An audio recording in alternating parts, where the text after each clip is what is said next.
Best कामगारांसाठी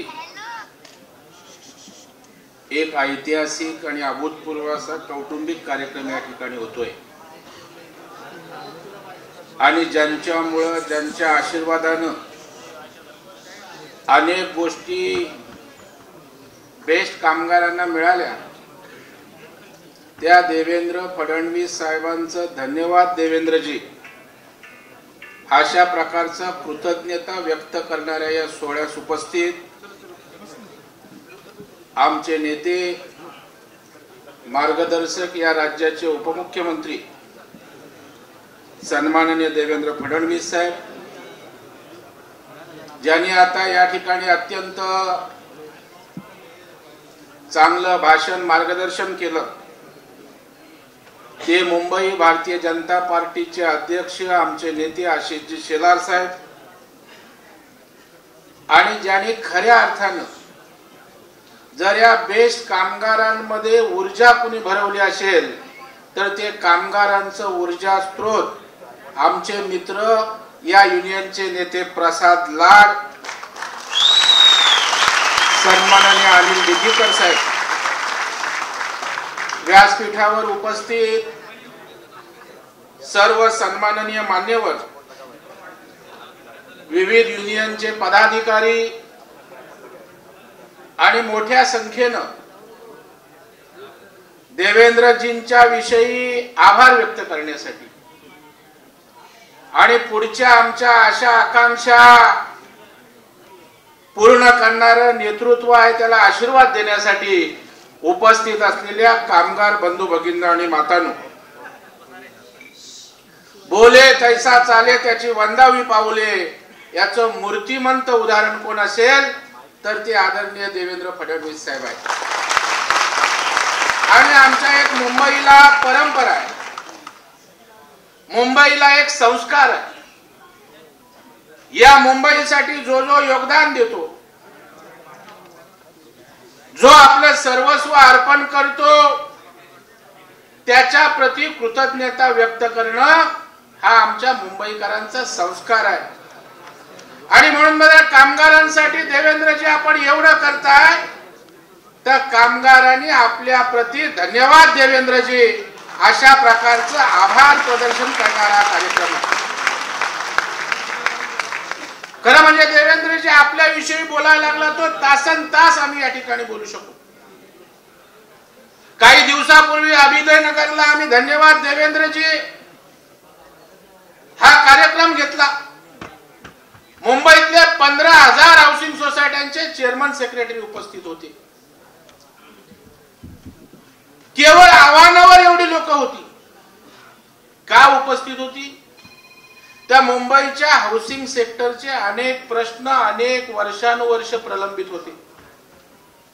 गोरेगावला परिषद झाली, त्या परिषदेमध्ये देवेंद्रजींकडे 20 मागण्या ठेवल्या, त्यातल्या 18 मागण्या 6 महिन्यात पूर्ण करणारे नेतृत्व हे देवेंद्रजी होते. म्हणून आम्ही धन्यवाद देवेंद्रजी त्या ठिकाणी कार्यक्रम घेतला. आणि देवेंद्रजी आज ही उपस्थिती आहे हे आपले आभार तर मानायला आहे, परंतु त्यांच्या ज्या आशा अपेक्षा आपल्याकडून आहेत त्या तुम्हीच पूर्ण करू शकता हे सांगण्यासाठी गर्दी या ठिकाणी.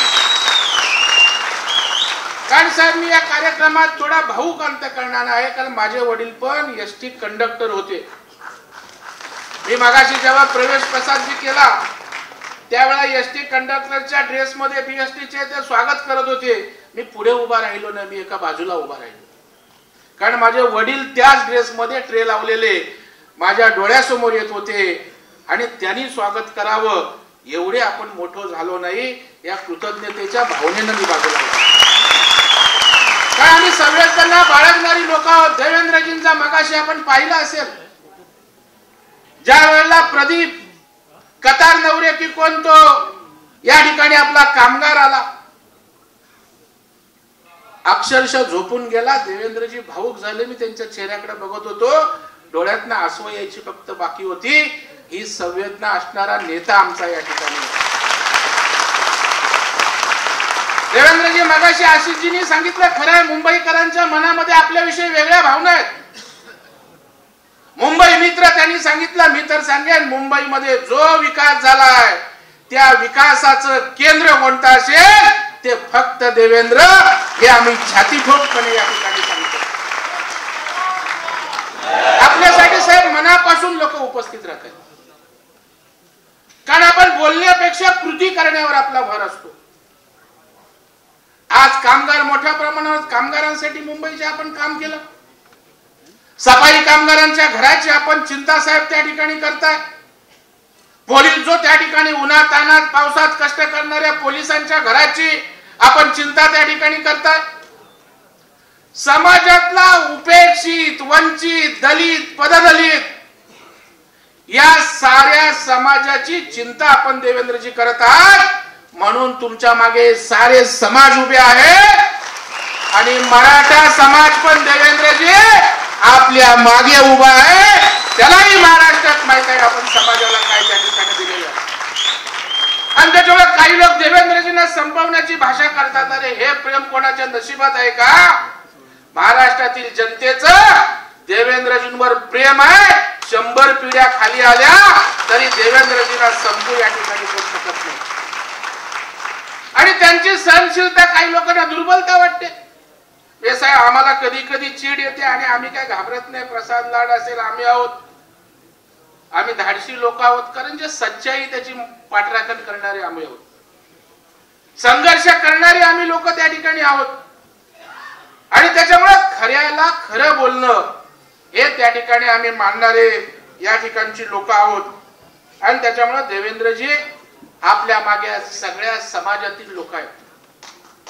आपण त्या ठिकाणी बोलत असताना टीव्हीवर काल परवा त्या ठिकाणी आम्ही संवेदन असल्यामुळे थोडेसे आम्ही लगेच रिॲक्ट होतो. आपली सहनशीलता तर परमेश्वराने आपल्याला कुठून ताकद दिले की आईवरून त्या ठिकाणी माझ्या शिव्या दिल्या. हे तेव्हा देवेंद्रजी सांगत होते त्यावेळेस माझ्या डोळ्यातनं पाणी होतं की किती लेवलला सहनशीलता असावं. परंतु या ठिकाणी ते केवळ सारं सहन करतात की हा महाराष्ट्र सुजलाम सुफलाम झाला पाहिजे, मला बोलण्यापेक्षा मला काम जास्त करायचं आहे, ही भावना घेणारा आमचा नेता. आणि देवेंद्रजी आपण आमची ताकद आहात. आम्ही कोणाच्या जीवावर या सगळ्या लोकांना न्याय देण्याचं धाडस करतो की आम्ही सरकारच्या माध्यमातून हे करू, आम्ही सरकारच्या माध्यमातून ते करू. आमची ताकद कोण असेल? देवेंद्र फडणवीस नावाचा माणूस, ही आमची ताकद आहे. आणि म्हणून बेधडकपणे समाजातल्या सर्वसामान्य गरिबाला न्याय देण्यासाठी अत्यंत प्रामाणिकपणे आम्ही काम करत असतो. साहेब हा बीएसटी मुंबईकरांच्या जिव्हाळ्याचा विषय आहे. शिवसेनेला जे मोठं केलं ते या बीएसटीच्या कामगारांनी मोठं केलं. मला आठवतं नारायण राणे साहेब आमचे बेस्टचे अध्यक्ष साहेब होते, विठ्ठल चव्हाण बेस्टचे अध्यक्ष होते. आता कुडाळची काही मुलं या ठिकाणी आली, देवगडची काही मुलं आणली, गावावरनं या मुलांना साहेब आणलं आणि बीएसटी मध्ये त्या ठिकाणी टिळा लावल्या. कोणाला कंडक्टर केलं, कोणाला क्लर्क केलं, कोणाला ड्रायव्हर केलं. ही त्यावेळची शिवसेना होती. दुर्दैवानं नंतरच्या नेतृत्वाने वाटोळ या कामगारांचं या ठिकाणी केलं. आणि म्हणून देवेंद्रजी आपण त्यांना या ठिकाणी आधार की आता आमच्यासाठी प्रामाणिकपणे या ठिकाणी कोण करेल तर त्या ठिकाणी देवेंद्रजी करतील. म्हणून आज सर्व लोक आपल्याकडे अपेक्षेनं पाहतायत. ही गर्दी मी बोलतो ना, ही गर्दी त्या ठिकाणी अपेक्षांची गर्दी आहे. पण अलीकडे काय होतं, गर्दी झाली की अपेक्षा राहतात बाजूला आणि राजकारण आमच्या डोक्यात येतं. तुम्ही राजकारण न करता समाजकारण त्या ठिकाणी करता. हे आपलं देवेंद्रजी या ठिकाणी वैशिष्ट्य आहे. मी शेवटचं प्रसाद लाड माझे मित्र आहेत, तर आम्हाला तर जोडी म्हणतात. म्हणजे आम्हाला शिवाय द्यायच्या असल्या देवेंद्रजी तर दोघांना एकत्रित देतात. त्यांचं व्यक्तिमत्व म्हणजे त्या कोणाला प्रकी आत्रेय किंवा पु ल देशपांडे असते तर त्यांनी त्यांच्यावर एक पुस्तक किंवा स्टोरी केली असती. एकाच वेळेला उद्योजक पण ते असतात, दुसऱ्या वेळेला उद्योजक असताना कामगारांचं नेतृत्व पण प्रसाद लाड त्या ठिकाणी करतात. एका बाजूला सॅलरी देणारा माणूस असतो, पण मुंबई बँकेमध्ये साहेब सॅलरी अर्नर्स कामगार म्हणून त्या ठिकाणी कामगारांचं प्रतिनिधित्व करणारा पण प्रसाद लाड त्या ठिकाणी राहिला. तो कामगार क्षेत्रात काम करतो, शिक्षण क्षेत्रात त्यांची ट्रस्ट आहे, शाळा चालवतात, आरोग्य क्षेत्रामध्ये त्यांचे डायलिसिस सेंटर आहे, परवा क्रीडा क्षेत्रामध्ये MCA ला काहीतरी उभे राहणार होते, तेव्हा बोललो प्रसाद कुठलं असं क्षेत्र आहे की ज्या क्षेत्रामध्ये तुमचा वावर नाही. अशा प्रकारचे एक अष्टपैलू व्यक्तिमत्व त्या ठिकाणी प्रसाद लाडचं आहे. आणि मुकुट असला तरी त्याच्यात हिरा त्या ठिकाणी असावा लागतो ठेवणारा, आणि त्या मुकुटाला देवेंद्रजींचा आशीर्वाद जो डोक्यावर आहे तो मुकुट म्हणून. आणि त्यामुळे त्या ठिकाणी प्रसादला या सर्व क्षेत्रामध्ये, आता काय कामगार क्षेत्रात त्यांना काय कमवायचं आहे का? त्यांची IPO मोठी कंपनी आहे. आरोग्यामध्ये डायलिसिस सेंटर करून त्या ठिकाणी काय कमवायचं आहे? स्वतःचा खर्च करतायत. पण समाजातल्या ज्या ज्या घटकाला सेवा द्यायची आहे त्या घटकाला सेवा देण्याचा आदर्श जो देवेंद्रजीने आम्हाला दिलेला आहे तो पुढे नेण्याचं प्रामाणिक काम या ठिकाणी करतायत. आणि त्याबद्दल त्यांचं मनापासून या ठिकाणी अभिनंदन करतो. देवेंद्रजी आपल्याविषयी तर बोलत असताना शेवटचं मी या ठिकाणी बोलतो. मगाशी त्या ठिकाणी टेम्पररी कॅज्युअल लोकांना आपण टेम्पररी केलं, आणि टेम्पररी केल्यानंतर त्यांना परमनंटचे लाभ त्या ठिकाणी मिळतात. म्हणजे देवेंद्रजी मार्ग काढणारा कसा माणूस आहे, म्हणजे वाटाड्या एखाद्याला बोलतो.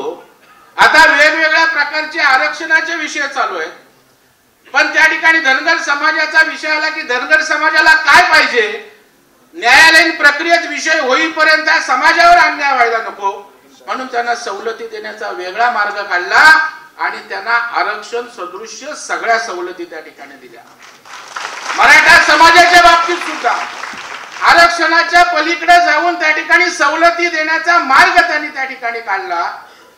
आणि एखादा वाटाड्या असतो तसा त्या समाजासाठी त्या ठिकाणी मार्ग वाट काढण्याचं काम या महाराष्ट्राच्या विकासासाठी देवेंद्र फडणवीस साहेब करतायत.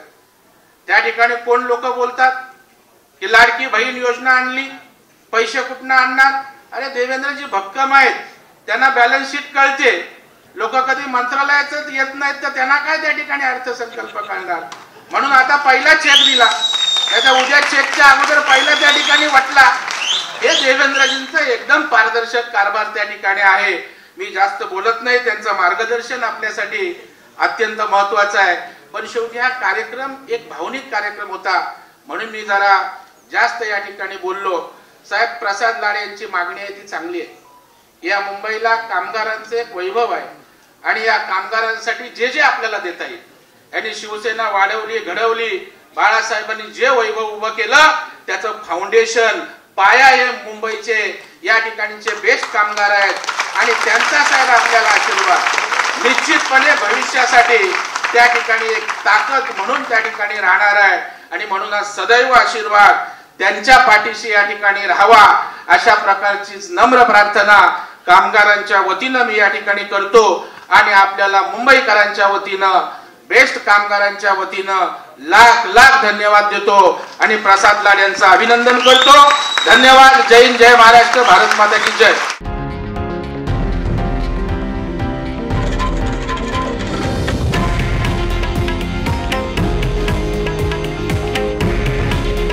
हे आहे देशातील नंबर 1 न्यूज नेटवर्क आणि आपण पाहत आहात TV9 मराठी. काळजी तुमची, हित महाराष्ट्राचं.